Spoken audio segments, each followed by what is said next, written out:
శ్రీ గురుభ్యో నమః. శ్రీ మహాగణాధిపతయే నమః. కర్కాటక రాశి. ఈ శ్రావణ మాసంలో కర్కాటక రాశి వారికి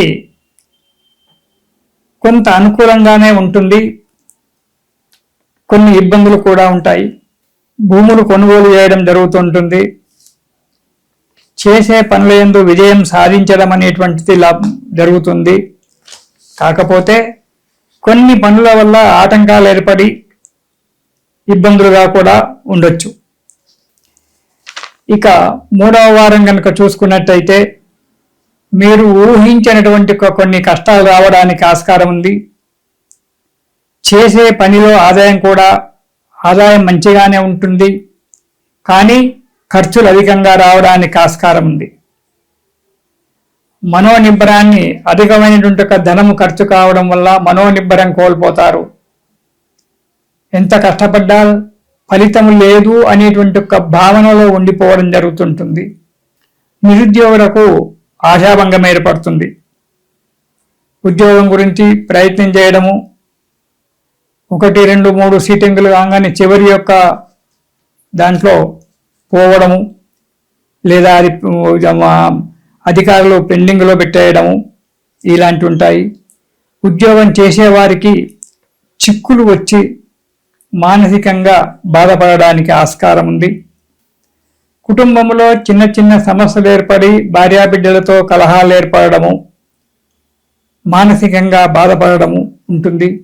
కోపతాపాలు పెరిగిపోతాయి కర్కాటక రాశి వారికి. అంతేకాకుండా దురలవాట్లకు లోనయ్యి కొద్దిగా ఇబ్బందుల పాలు కావాల్సి వస్తుంది. కాబట్టి తగు జాగ్రత్తగా నడుచుకోవడం చాలా మంచిది కర్కాటక రాశి వారు. ఇక మొదటి వారం గనక చూసుకున్నట్టయితే దుష్టులతో స్నేహితం చేయడం జరుగుతూ ఉంటుంది. ఎవరితో స్నేహితం చేస్తే ఆ గుణాలే రావడానికి కొంత ఆస్కారం ఉంటుంది. కాబట్టి దుష్టులతో స్నేహితం చేసినప్పుడు వారితో పాటు కూర్చొని దురలవాట్లకు లోను కావడం అనేటువంటి జరగడానికి ఆస్కారం ఉంది. కాబట్టి కొత్త పరిచయాలు చేసుకునే ముందు కూలంకషంగా ఆలోచించి పరిచయాలు చేసుకోవడం చాలా మంచిది. శిరస్సు సంబంధమైన వ్యాధి, తలనొప్పిచే బాధపడుతూ ఉంటారు. దానివల్ల ఇబ్బందులు ఏర్పడడం అనేటువంటి జరుగుతుంటుంది. కొన్ని కార్యాలలో ఆశించినటువంటి ఒక ఫలితాలు రాక కొన్ని ఇబ్బందులతో బాధపడవలసి వస్తుంది. మొదటి వారం జాగ్రత్తగా కాలం గడపాలి. ఇక రెండవ వారం కనుక చూసుకున్నట్టయితే మీరు అనాలోచితమైనటువంటి ఒక పనులు చేసి అపభ్రంశమైనటువంటి ఒక మాట, అసందర్భము అపభ్రంశము రెండు, అపభ్రంశమైనటువంటి ఒక మాటలు, అసందర్భమైనటువంటి ఒక మాటలు మాట్లాడి సంఘంలో కీర్తి ప్రతిష్టలకు దెబ్బతెచ్చుకుంటారు. కాబట్టి జాగ్రత్త. వాక్కు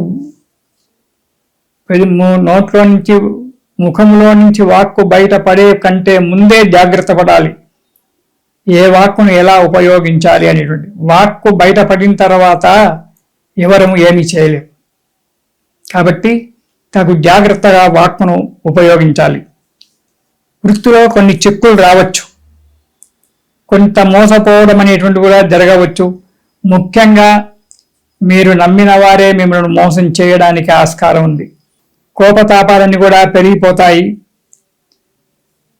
అసందర్భ ప్రేలాపనల వల్ల కొన్ని అనుకోని చిక్కులు తెచ్చుకుంటారు మీ చేతిలో మీరు. దానివల్ల ఇబ్బందుల పాలవుతారు. జాగ్రత్త. ఇక 4వ వారం కనుక చూసుకున్నట్టయితే పరిస్థితులు కొద్దిగా మెరుగుపడడానికి ఆస్కారం ఉంది. చేసే కార్యాలకు అనుకూలంగా జరుగుతాయి. 10 మందిలో మెప్పు పొందుతారు.